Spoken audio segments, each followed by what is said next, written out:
he's eased up ever so slightly as he rolls over the top of Vincenzo Nibali as we see the return of Rain Taramay. Just talking about that time gap and who's chasing behind, back to 2:46. They are now at 68.5 kilometres to go in Ferrier. No disrespect, but that is guys like Marco Haller. He's a sprinter. Got himself into the group, well done. But his teammate, for example, the man on the right at the front, Zakarin, he will know with this time gap, we've got to get on with it, up the tempo. And that's exactly why Marco Haller was in the group. So along that valley road, he could do the pacemaking. And Zakarin is riding smartly. One of the better climbers from this group. 10th this year at the Giro d'Italia. He's trying Movistar. Good move from Movistar today as they also focus on the team's classification. Alexis Villemos just in front of him from AG2R Le Mondial. One of the strange moves yesterday in the time trial was from Villemos' teammate Romain Bardet with the bike change at the top of the climb at the 15-kilometre mark. I thought that was a really poor decision. Not an aero bike, and it didn't have that tipped forward aerodynamic look of a time trial bike. It looked to be more like a road bike, been set up with time trial bars on it, and then that changed to the real aerodynamic bike. But by that stage, he'd already lost a whole lot of time by the time he got to that intermediate time check. It was a bad decision. It just cost him more time. It shows how rattled he is. Yeah.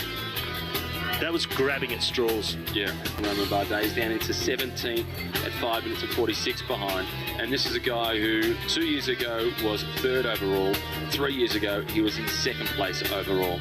He said that he's just hoping by the end of this year's Tour de form or that spirit of racing of a couple of seasons ago.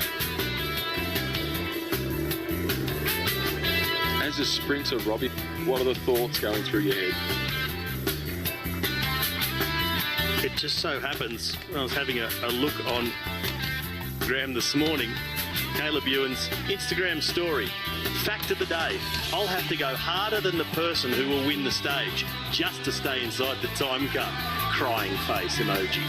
One of the emotions then of a retired sprinter who's won the green jerseys. He looks at those images. All I can say, I actually sent him a little message. Here's the French president, Emmanuel Macron, on the far side of the car. Christian Prudhomme nearest the picture. Here's the tour director. Here's the former lead commentator for French television, covering the Tour de France for a number of years. Christian Prudhomme, the former journalist, and now the director of the world's biggest race. He's been in charge since 2006. I was a little worried initially with so many stages of 200 plus kilometres that could lead to some really negative racing, but it hasn't been the case at all. The only genuinely dull day was the stage that was won by Dylan Gruner on Sur-Seon, which was 230 kilometres, and there was no real wind to cause any action within the peloton. And you can't have chocolates every day. And Mohoric is doing the sacrificing for Vincenzo Nibali. Guillaume Martin, the philosopher, is at the back. With philosophy at university in Paris.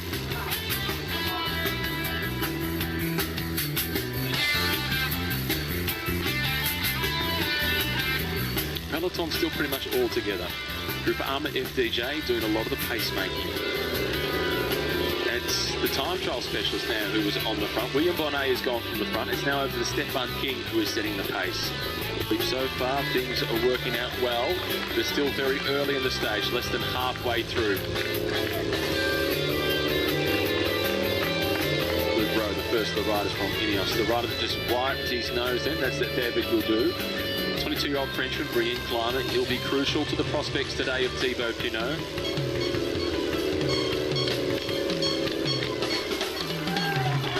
Average speed so far 42.5. It will be a lot slower than that by the end of the stage at the top of the Col de Tourmalet. The tour finished at the top of the Col de Tourmalet for the very first time in 1974. It was Jean-Pierre Dengoyam who went out the winner of the stage on that occasion. So let's now take a look at the historic footage from 1974 and the first ever finish at the top of the Col de Tourmalet.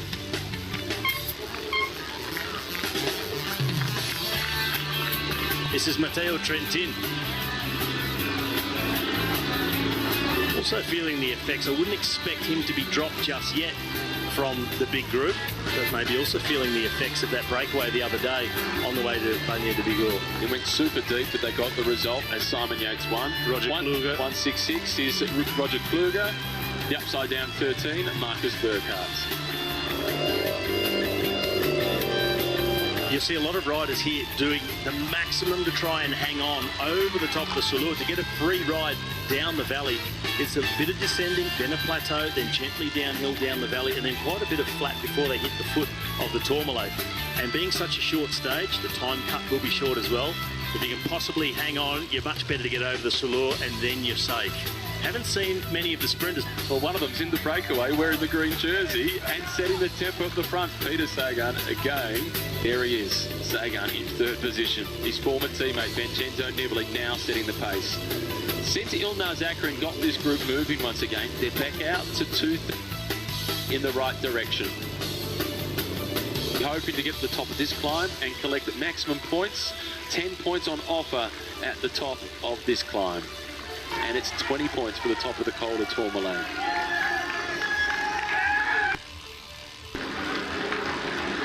This is Roger Kluger from Soudal Lotto. Instrument Le Buin. That was into Toulouse a couple of days ago. Little flatter section. Just saying excuse me to his German colleague, Niels Pollitt. And at the back, Steve Cummings still in contact. This is the leading group. Zakarin with the red helmet, now in the blue colours for a start. Tim Wellens is now coming through, racing for that King of the Mountains classification. He leads ahead of his teammate Thomas de Gens, and Tim Wellens is one of the riders we caught up with before the stage started. Let's now have a listen to the man who wears the polka dots as the leader of the King of the Mountains classification, Tim Wellens.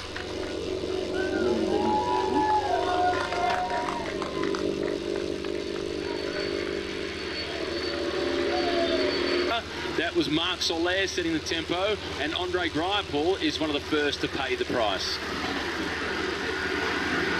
So Movistar also getting interested in the chase. So it seems a lot of teams got their hearts set. Now, it can't be panic about Guillaume Martin, who's at over 9 minutes behind on GC. This is racing to try and put Julien Alaphilippe under pressure. Don't give him an easy ride over the first climb. Keep the pressure on. Make it come down to the pure climbers. They've got to get rid of him. It's closing down really quickly, but everybody predicting the big decisions will be in the Alps. This is now Andre Amador at the front, followed by Marc Soler. Maybe they want to test him, but Thomas has got a teammate up there setting tempo as well in Michał Kwiatkowski. And that's also very early. Here's Julien Alaphilippe in his wheel, Steven Kruijswijk. I think a lot of this is aimed at unseating Julien Alaphilippe. Sunweb, they've been in plenty of breakaways throughout the race. They've had a few close calls, but now they're relying on the young 22-year-old German climber. Ilnaz Zakarin, who kicked off the hostilities within this group, he upped the tempo. Vincenzo Nibali, he's the man who started the break. He was the first real attack. Vincenzo Nibali, see who's still coming across, and always willing to push the tempo is Zakarin. He looked bad in the first week of this Tour de France. Maybe he started to come through and he's found some sort of Grand Tour second wind. This is Roman Sicker, who is fighting his way back, looking for the wheel of Luis Leon Sanchez, who is the man next in line. This is Sanchez from Astana. From Total Direct Energy is about to be caught. They have Carlos Verona in that breakaway group, who hasn't been contributing. He's been sitting.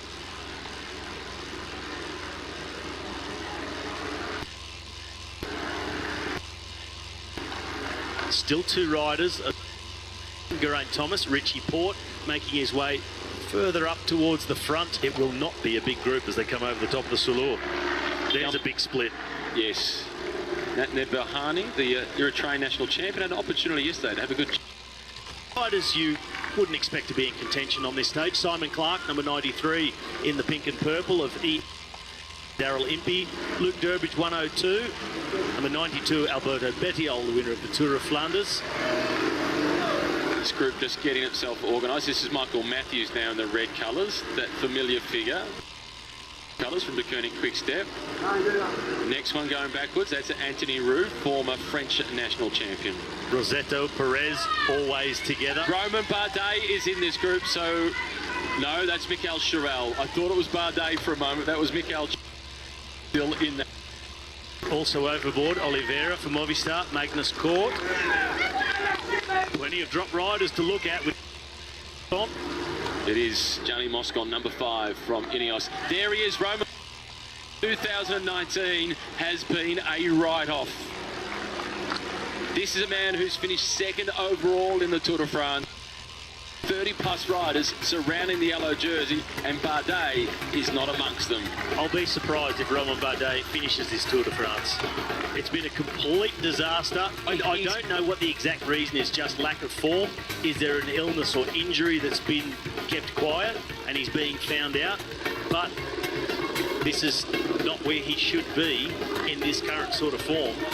Is that Simon Yates? It is Simon Yates, the winner of the stage in the Bagnères de Bigorre. No, it wouldn't surprise me about Simon Yates, though, that he was so far back in the peloton that 80 riders have been dropped in front of him, and that is that gap, and he'll ride his way back across it. Kwiatkowski now being dropped for Ineos, so they're starting to be strung out. Still 3 riders in that group from Jumbo. George Bennett, the Kiwi climber, and also their number 1 man, Steven Kruijswijk. And Kruijswijk is well placed overall in 3rd position. Oh, that's a horrible sign. 4 kilometres to the top of the Col de Soulur. The individual time trial is called the Test of Truth, the Race of Truth. Maybe Adam Yates has been exposed. As you said, nowhere to hide in the TT. When they're riding this sort of pace in the mountains, there's also nowhere to hide. You'll be quickly found out. That has happened to Romain Bardet. It is happening to others. We still have the Or category climb of the Col de Tourmalet to come. It's Amador who's turning the screws at the front along with It is Yates, you were right. It's Adam Yates.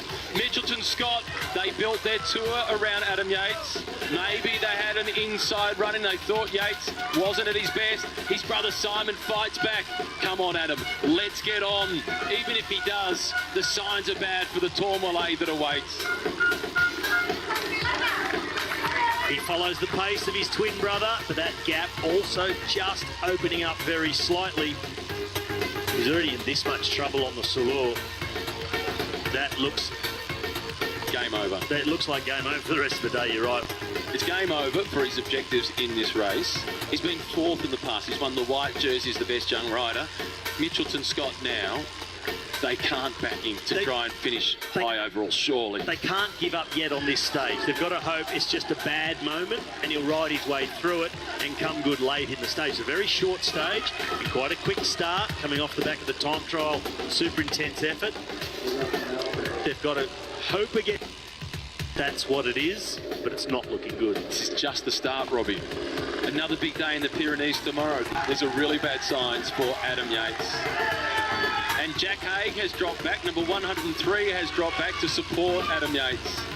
Number 56, that's Rudy Millard from Groupama FDJ. More riders being distanced. This is the front of the race, and Vincenzo Nibali, 2.6 kilometres remaining, is up in the tempo. He's responding to the move by Tim Wellens.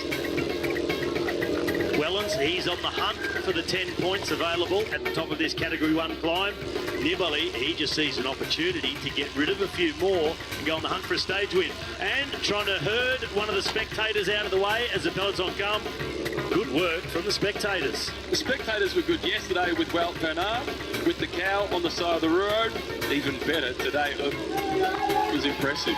Sorry, man, I had to milk it while I had the opportunity. Boom, boom. Dad jokes right at the 4. Wellens at the front, followed by Nibali. They're only 1:16 ahead of the closing peloton with the yellow jersey. Still there, Julian Alaphilippe. Zakarin now responds. He is the next to go. Zakarin really has been the aggressor since they got onto the Col de Soulur, and he is looking like a first week in this Tour de France. The Russian, he's going across straight past the Total Direct Energy rider. Kalmajan, I think that'll be Sikar. That'll be Roman Sikar, perhaps. That's Kalmajan already gone. No, it is. It's Kalmajan. That's Leonard Kamna, the next man in the row. This is Andre Amador, followed by Marc Soler. Movistar making a real mark on this race. Dylan Van Baal is still in that group. This is Fabio Aru at the back of the peloton. Number 136, that is Volker Mollema. Aru is starting to get back towards what we expect from the Italian. Romain Bardet, though, is not. This is moral support for Romain Bardet from Michael Chirel and Tony Galopin. This has nothing with trying to save his hopes in this year's Tour de France. This is about supporting the person, not the athlete. Supporting the person, but this could leave these riders with a long and lonely ride for themselves if Bardet decides this is it and steps off. But would not surprise me. Michael Chirel and Tony Galopin. Number 32 is Bardet's roommate throughout the tour. They are very close personal friends. Tony Galopin is one of the statesmen of the team. They're in no fear of being eliminated, even if Bardet does stop. Rui Costa is the rider who's with them in the white colours from UAE. Nibali in red. Gisbert now going forward. One of the big results for Ali Gisbert's career was a solo, and that was in the Tour Avenir. So he's a guy who can climb, and he is proving it today. 22-year-old Leonard Kamna in the red colours fighting to stick with the more experienced Ilnaz Zakarin. Well, Zakarin's come across a big gap. You saw the acceleration from the rest of the group, and you've got to wonder what it didn't go with him in the first place. He's making inroads. Wellens in polka dots. Vincenzo Nibali in the red and blue of Bahrain. Gilbert up there as well. Zakarin coming across. Kamna going in the wrong direction. He's climbing well. It looks awkward, but it is very effective. He's getting close, but he's not carrying the momentum he had. And Nibali, he ups the tempo again. He doesn't want a good climber like Zakarin with him, so go a bit quicker, make it harder for him. Happy with a group like take care of these two on the Tourmalet. It's only a minute and a half to the peloton. You've got to race with everything you've got all the way through. And based on the interview that we heard earlier on with Tim Wellens, he's part finish line, racing for those 10 points in the King of the Mounts classification. So he's all in to the midway point on the stage. Vincenzo Nibali is thinking about the finish line at the Tourmalet. And Alejandro Valverde was still in the yellow jersey group. A lot of Spanish fans on the road, a lot of the Basque fans. You just saw one of the Basque flags off to the right-hand side. Opa Mikel, they're out supporting their riders. The Basque, and they're just fantastic. Volker Mollema now is being dropped, so Richie Port for Trek Segafredo looks as if in that group with the yellow jersey, Port is on his own. Nibali sprints into the top of this climb.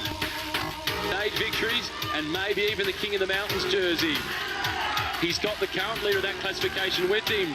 Wellens up alongside the Shark of Messina. A little look across to each other. Vincenzo Nibali spoke pre-tour before he knew Chris Froome wouldn't start about coming to the Tour, going for stages, and maybe for the polka dot jersey. Nibali, Wellens has got him pinned up against the crowd. The Belgian will be too quick. The sprint on for the points. Tim Wellens, he just nudged Vincenzo Nibali smartly into the crowd. The gate was Wellens reeled into the boats. He hits the brakes over the top. Intentions are clear. He'd love a stage win, but he's starting to think a little bit longer term than that as well. 28 seconds behind. And I'm not backing Ilnaz Zakarin to catch Vincenzo Nibali on the descents. Not only that, he'll be losing a lot of time. I'm certain Nibali has gone back to plan A and chasing a spot on the podium in Paris with the polka dot jersey. Soignier at the top, fresh bidon for Ilnaz Zakarin. And it's Andre Amador who is on the front for Movistar, and the yellow jersey of Julian Alaphilippe is right behind Miguel Landa. You want to put me under pressure, huh? I'll just come and ride on the back of your team. You're riding for me. I'm happy here. Movistar with 5 riders in that group and 1 still to catch on the road. Carlos Ferraro.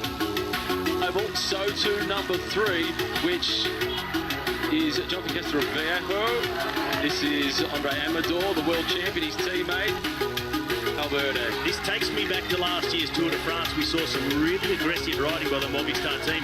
Very tactical as well, sending riders up the road, attacking aboard a teammate to make some pace in between climbs. In the end, it blew up in their face and they were dropped. But this is a real show of force. Richie Ford is there, Thibaut Pinot, Bennett, Kruiswijk, Rigoberto Urán there in the pink colours. Teammate with him. You would assume that it is Michael Woods, although Michael Woods has had a few crashes.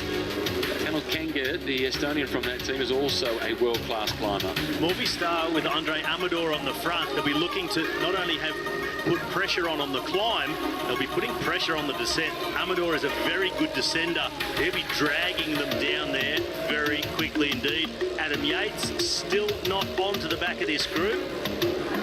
It does look to be, you can just go on the climb of the Col de Soulur. It's definitely lights out for Roman Bardet. For the Mitchelton Scott team, they've been able to pick up a couple of stage victories already. Soon we'll be hearing from Nicolas Laportal, the sports director for Ineos. This is Gisbert, and this is Wellens in front of him. And in the distance, you can't see him. It'll be Nibali, and it is one of the best descenders in the world. It is pressure on. Vincenzo Nibali also realises with just a minute and a half back to the... This is a place he could take advantage of some cautious riding back there to open up the gap and really have a crack at the stage with.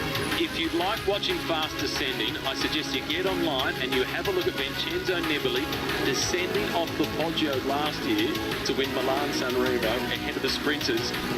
That was one of the best descents you're ever likely to watch. Nibali put on a masterclass, and he is the professor of descending this afternoon. Straightens up and Wellens is able to get back to him, but as soon as they're in the corners, Nibali opens the gap again. Fromage of the Pyrenees.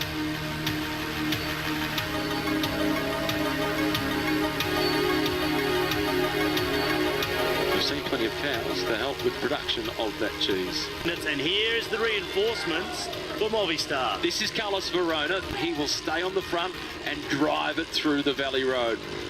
They're really putting this race under pressure. Wellens, Nibali, Gisbert.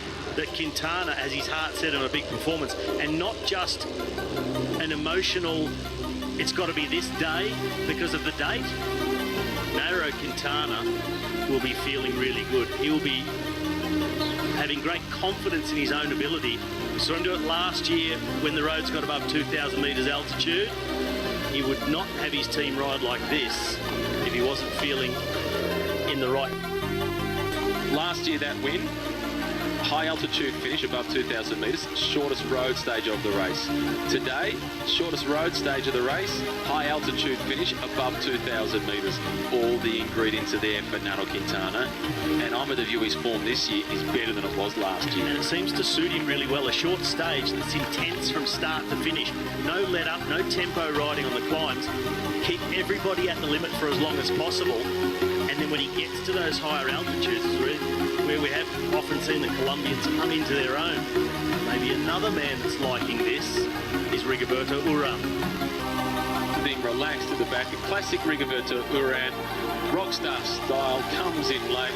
He's got everything just at his feet. He'll never panic at Rigoberto Urán. He was very good in the time trial yesterday. I think Rigoberto Urán can win today's stage. I think he can. I'm leaning towards Quintana. I'm leaning to Urán. One of the other Colombians would expect it so to France yesterday, that was Egan Bernal.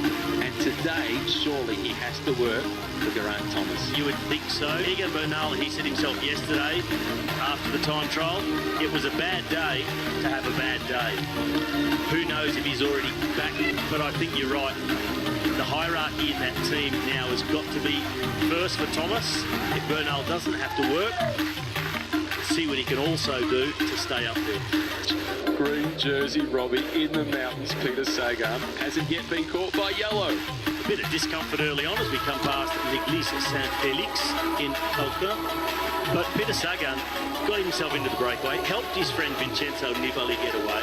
Once the pace went on the Soulur, ease it back, roll over the top, relax on the descent, on for a free ride, and he'll come up to the top of the Tourmalet to collect another another green jersey. Hearing through our race centre, Adam Yates is still 30 seconds behind this group.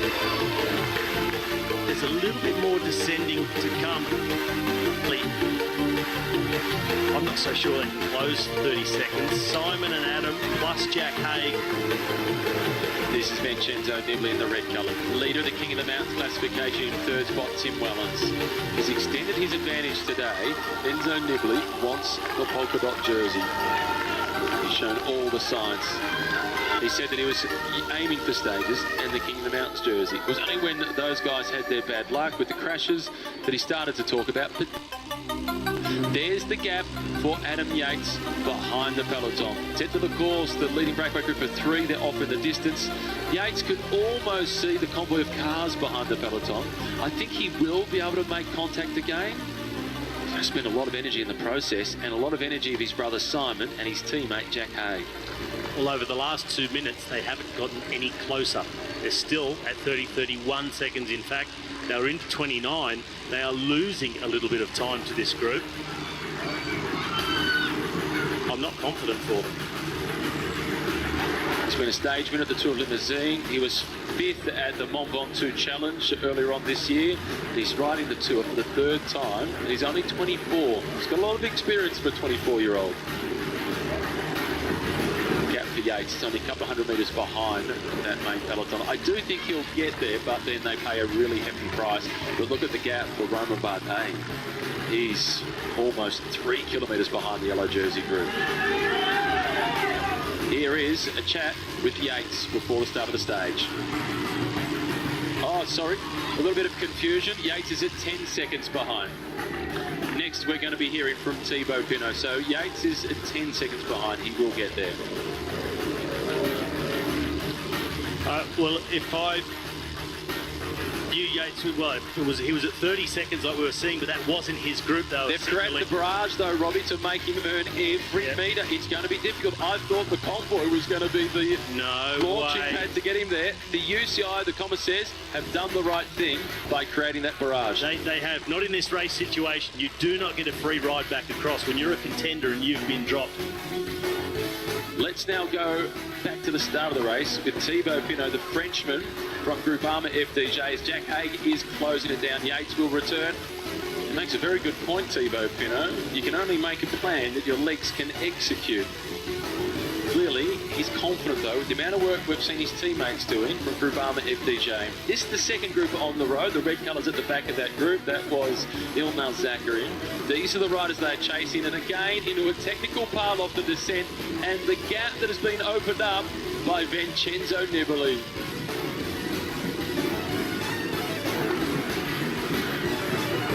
As soon as it gets technical, Vincenzo puts distance into his breakaway companions.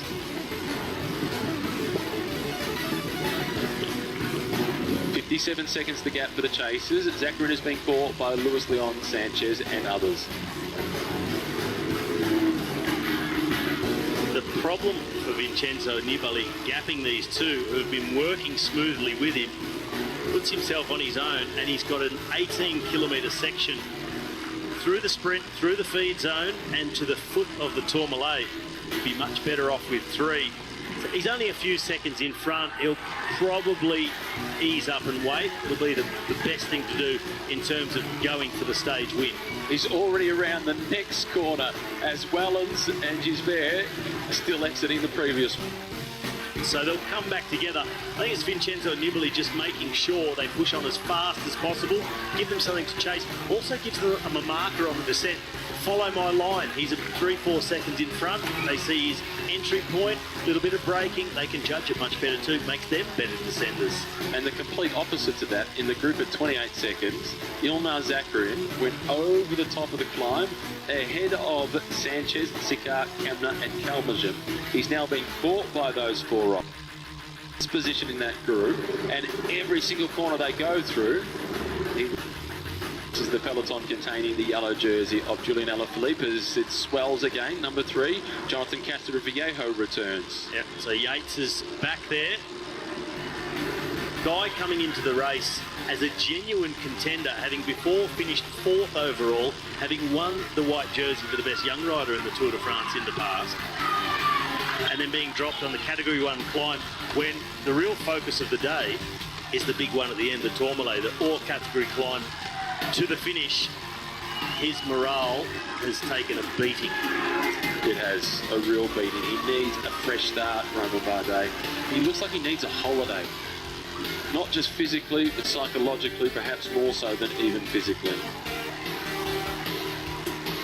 Group that formed on the Salur is going to come back together before we get to the foot of the Tourmalet. And I fear Nibali today is hurting his chances for a future stage victory. 48 seconds in front of the yellow jersey group. Surely they'll be caught on the Col de Tourmalet. 1 kilometre to the intermediate sprint. Nibali, though, he's a man with loads of experience. And he's a guy that traditionally in Grand Tours gets better into the 3rd week. Here are the chasers. They've cleared out all the vehicles. Not even the Mavic neutral service with the motorbike is between these two groups. It's only 11 seconds. And 48 seconds back to the peloton. Well, everything closing in. And I think we're going to have a complete front peloton of sorts. A small one, but a complete group when we get to the foot of the Tourmalet. There's Andre Amador. And along with Carlos Verona, that will be their job done. Get to the foot of the Tourmalet, and it's going to be up to the likes of Marc Soler, Alejandro Valverde, Mikel Landa, and Nairo Quintana to see if they can complete the execution of the plan. I'd like to know the mood inside the Ineos team car, whether they are feeling the pressure of Movistar.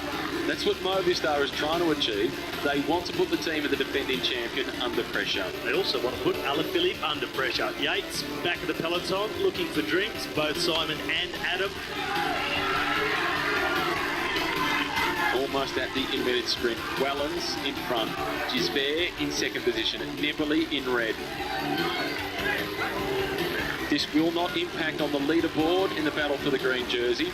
Wellens won over the top of the 2nd climb on today's stage, the Col de Salur, and he will win the intermediate sprint. Gisbert at 24 showing real maturity, not disrupting the rhythm. Nibali's not interested in this minor prize. No, Tim Wellens, I doubt he believes in his chances to win the stage, even to take points on the Tourmalet, so just getting whatever he can out of the rest of this stage, the Belgian, and that's why that longer turn. So I'll do a much longer one. I can just roll through the sprint point as first. Still a few points left on the line for the chasing peloton. I'm sure we'll see Peter Sagan also do a turn through the intermediate sprint point and just add to his total and extend what is already a very large lead in the points competition. And then once they get to the other side of town, it will then be into the feed zone. Peter Sagan now in the green jersey, making the most of the minor points that are on offer. No need to look over the shoulder, Peter. There is no one in that group that will challenge you today.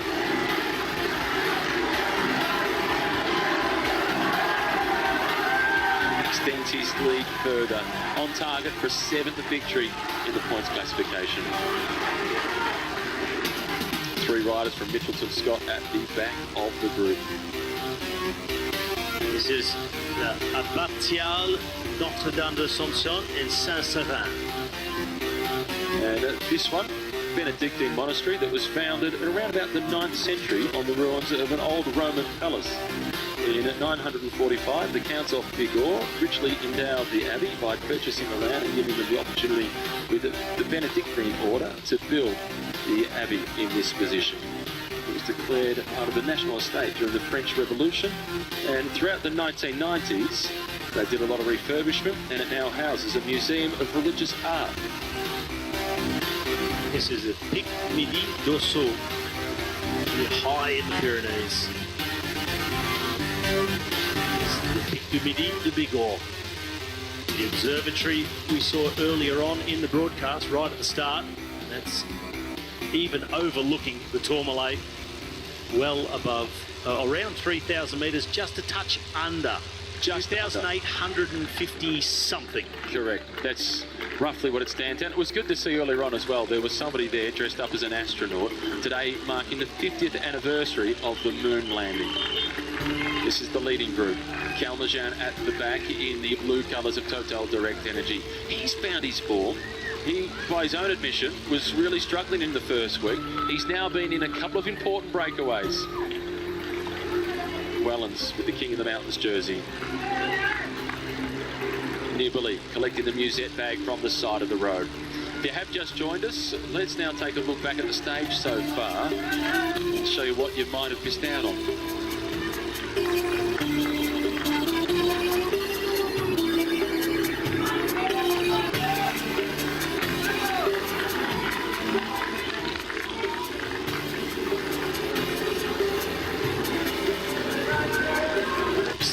This is the Bardet group with pretty much all of his teammates around him.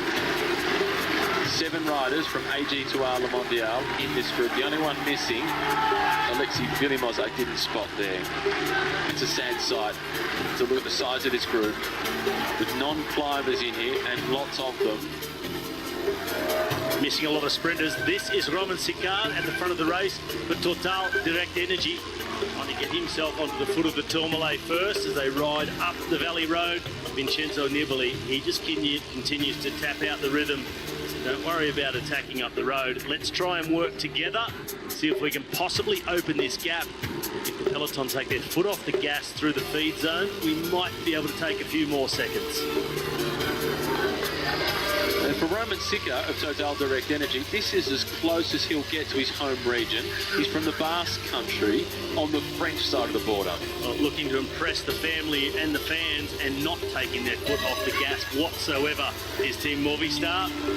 Peter Sagan in the break, mopping up the points from that main peloton of the intermediate sprint. There's Sicard in the distance, opening up a small advantage. The rest of the group seem to be letting Vincenzo Nibali, or putting the pressure on Vincenzo Nibali to do the bulk of the work in the pacemaking on the front of this group. And that time gap is coming down 39 seconds, 40. It's going up a little bit for Sicard, but that main part of that breakaway group are drifting back towards the peloton. 10 years ago, he was the big hope of French cycling. He won the Tour Avenir for the future stars of the Tour de France. The same year, in a really hilly course in Mendrisio, the World Championships in Switzerland, he won the Under-23 road race solo. Intermediate sprint, Wellens collecting the 20 points for Peter Sagan in 9th position, 7 more points in the race for green. Here he is, Roman Sicard, our sole leader at 31 seconds ahead of the yellow jersey group.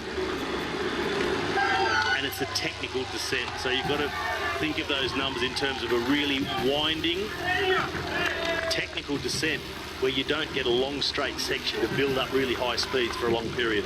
3.2 kilometres to the climb of today's stage. It is an all-category climb, and at the top, as well as the stage win, there's also the Souvenir Jacques Godet, the prize, going to the winner on top of the Tourmalet.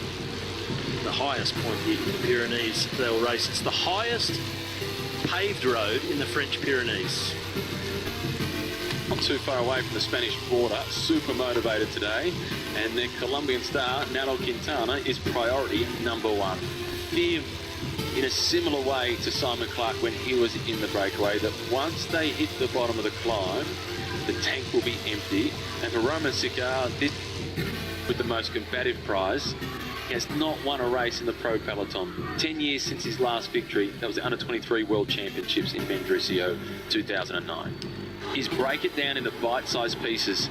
Now he breaks it down into this 20-kilometre climb. This is really good for Sicard. Tailwind up the valley, and him pushing the lead out to nearly a minute and a half now. Mikel Landa now on the radio. He's had a tough tour, one disrupted by bad luck. But you never know what you're going to get with Mikel Landa. You said priority number 1 for Movistar is Nairo Quintana. I'm wondering if that's just what they're telling Mikel Landa now as a reminder. Yeah, but the enigmatic Spaniard so often does whatever he wants. And he's reported to be going to Bahrain Merida next year. Quintana reported to be going to RKS Samsung. And Movistar are on the hunt for Enric Mas, who wears the white jersey today at the Koenig Quick-Step. his interview this morning, he said, we're going to give everything for Julien. We are starting to believe he can get to Paris in yellow. Underneath the 20-kilometre marker, the climb of the Tourmalet is about to start. He just nags away uphill. This is a gradient of around about 2% or so, maybe even a little bit more than that for Rome. The real climb for the Frenchman is about to start. Here come the chasers. Gisbert at the front, followed then by Calmajan. When you're not here throughout the Tour de France, it really is a very peaceful, calming region.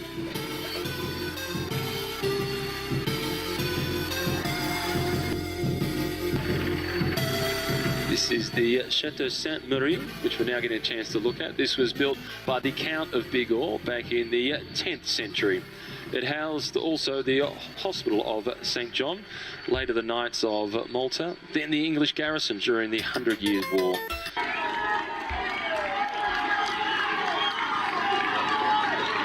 There are the numbers, 19 kilometres. These are the first chasers, Elliot Gilbert, the man in white and black, and Lilian Calmajan. Because of the date, Nairo Quintana will be feeling really good. He will be having great confidence in his own ability. We saw him do it last year when the roads got above 2,000 metres altitude. He would not have his team ride like this if he wasn't feeling in the right. Last year that win, high altitude finish above 2,000 metres, shortest road stage of the race. Today, shortest road stage of the race, high altitude finish above 2,000 metres. All the ingredients are there for Nairo Quintana. And I'm of the view his form this year is better than it was last year. And it seems to suit him really well. A short stage that's intense from start to finish. No let up, no tempo riding on the climbs. Keep everybody at the limit for as long as possible. And then when he gets to those higher altitudes,